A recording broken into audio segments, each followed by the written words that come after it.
So I'm gonna try and make a little how-to video of how to lower your D100 or D150 truck. I've done a few of them. Most people do it the same way. I'll see if I can't try and do a pretty thorough how-to on lowering them. First, you're gonna want to put a couple motors in the back. That'll bring the back down. And then the front, you just torch it and watch the springs drop and go from there. But all kidding aside, I will get started and get ripping it apart. We'll take some measurements. I mean, I got some weight in the back, so it's not gonna be real accurate, but starting at 30 3/4 inches on the driver's side, which is tends to be a little lower. I don't know if the frame or cab mounts bend a bit, but a lot of them always seem to be a little lower on the driver's side. Yeah, this one's 31 1/8. So I'll address that once I lower it, and we'll go from there.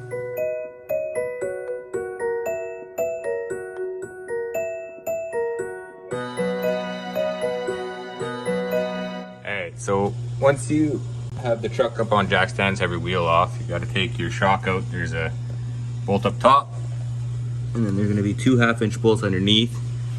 So you're going to want to take those out.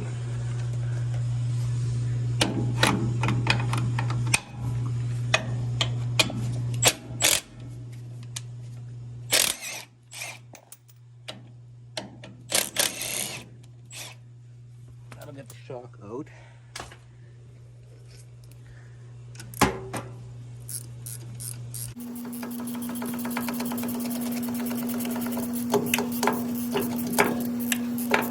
I guess I probably should have left the bolts in the bottom. That might have helped a little bit. But you could also just use some vice grips.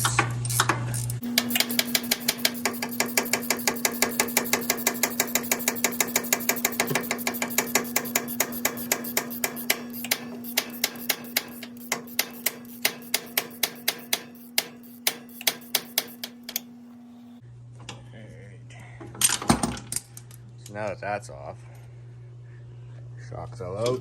Just take that out, set it to the side, and then you're gonna have your strut rod mounts, 2 3/4 inch bolts.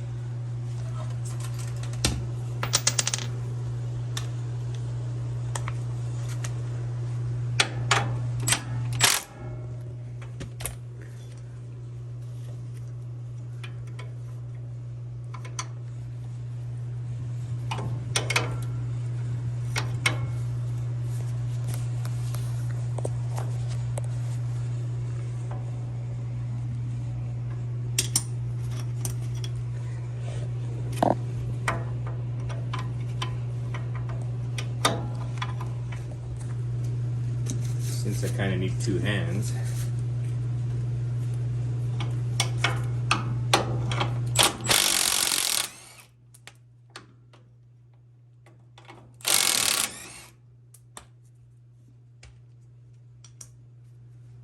that's the strut rod. So now you're going to take your lower ball joint off, your cotter key.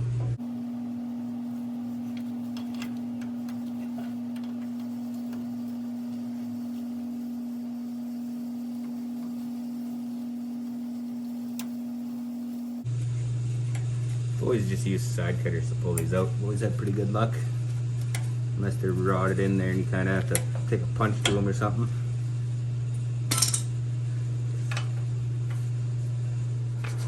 So the ball joint is 15/16, on this one anyway.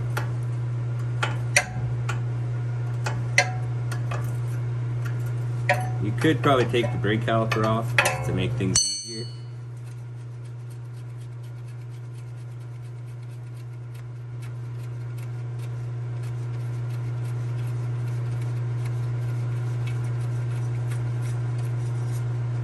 Alright, so now, because there's no shock holding the spring in, when we separate the ball joint from the spindle, I like to put a jack under the control arm. I don't think these ones had that much tension on them, but the guy doesn't need to risk it.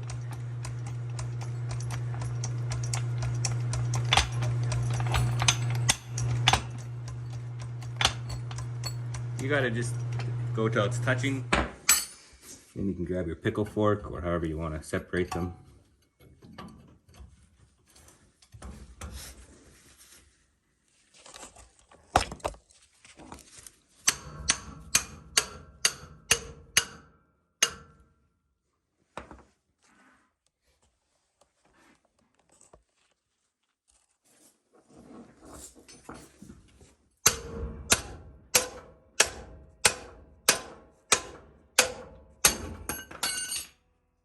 That.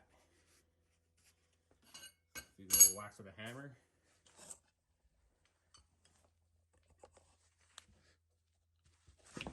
And you can lower your jack slowly.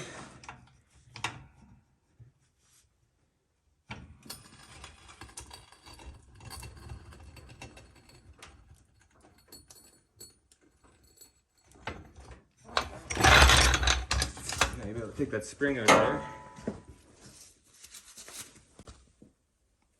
Grab a pry bar and just bend down on your control arm a bit. That spring will come right out.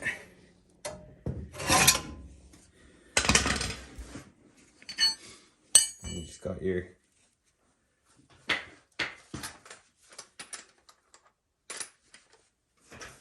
lower control arm mounting bolt.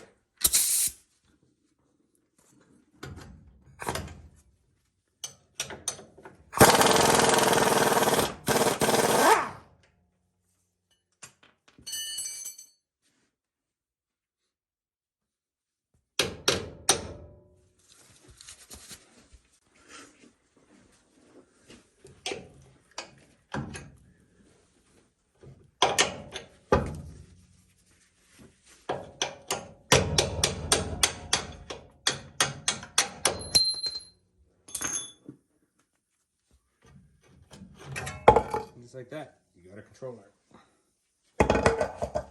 Alright, so for lowering the front of a D100, most common way to do it is with B-Series van lower control arms, which you can see are quite a bit different.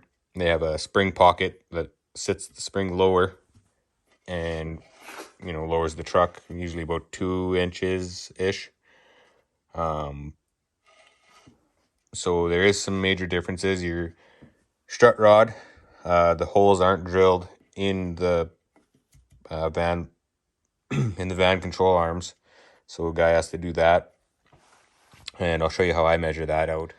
The steering stop, I guess, that's got to get cut off. We don't use that, it's get in the way. And also the bushing, the truck uses a 5/8 bolt, and the vans use a much larger 3/4 inch bolt. So what you can do is you can get a machined sleeve to put in there, so you can still use the 5/8 bolt, or you can drill out on the control or on the truck where the control arm bolts in. You can drill that hole out, and that'll allow you to use the 3/4 inch bolt. That's what I'm gonna do. And also here we're gonna have to grind off this hits inside the pivot point. It hits, so you gotta cut off some and grind the top off so that it can pivot, as this one you can tell is not nearly as high. So we'll get that done and then we'll put it back together.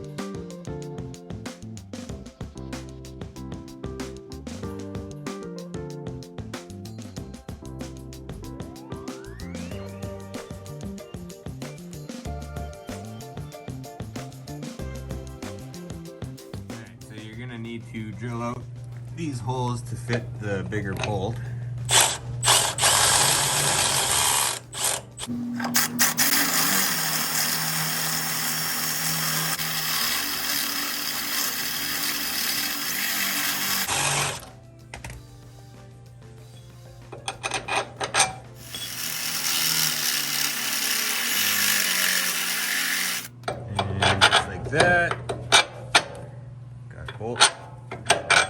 So one way I've measured out the holes for the strut rod is I just take a piece of cardboard or paper and I find an alignment point or a center point to use. I use the shock mounting holes, and then I would trace out the holes, mark them out, and then transfer them over to the new one. That may not be right, but I've done a few of these and I've had good luck with alignments and just drivability, so I've kind of stuck with that. You could probably find the center point, measure, or take the ball joints out, kind of graft it over that way, but this is the way I've done it. It's worked out good for me. Yeah, so I know a lot of other people probably do it other ways, but that's how I get it done. What I was talking about earlier, about having to grind some off of here in the pivot point, is once you set it up in here,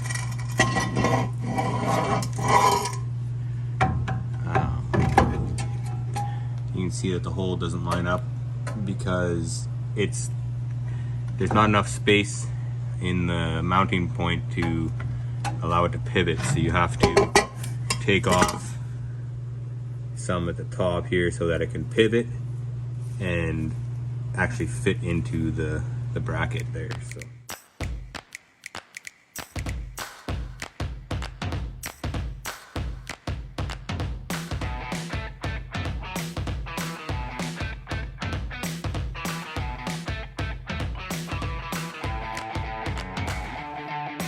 once it's all said and done, you're gonna have something that looks like that.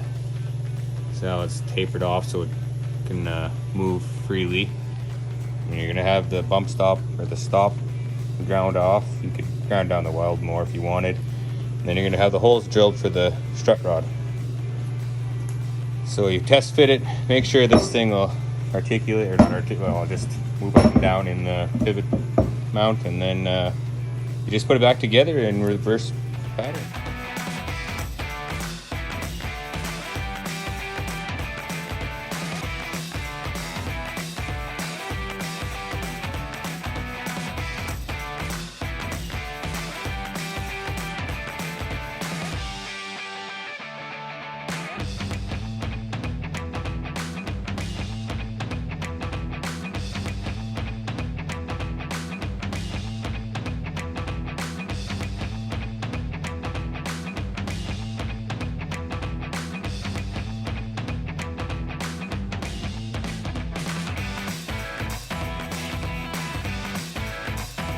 Alright, so just like that, you got a D-series van, lower control arm mounted.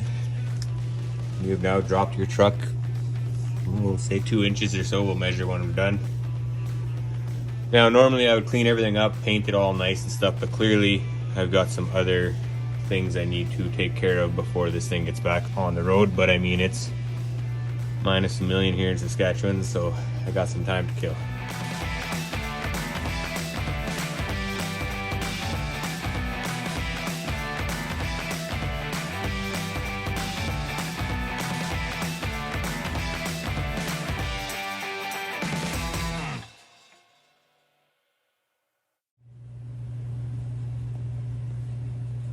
Yep, never driven on gravel. It's a new one for me. That cross member is full. So just a quick recap of what you need to do to get the van lower control arms ready to install.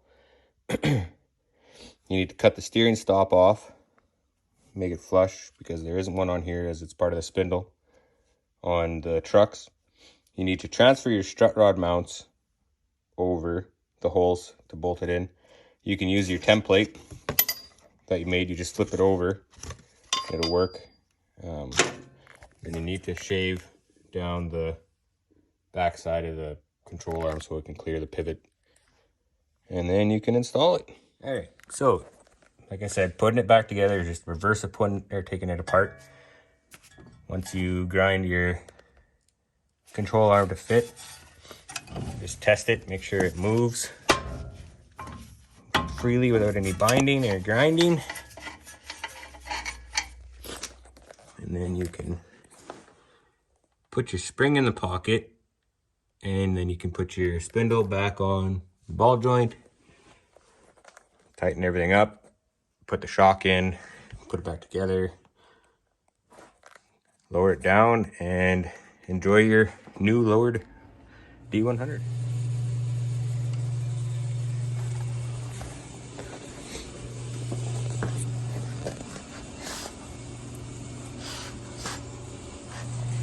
All right, so that's all said and done. So now we can just see, it's going to be a rough guess because I do have weight in the back, so it's not going to be super accurate, but passenger side was 31 and an eighth. We're now at 28 and 5/8. So almost 3 inches there. Or quick math, so might be a little off.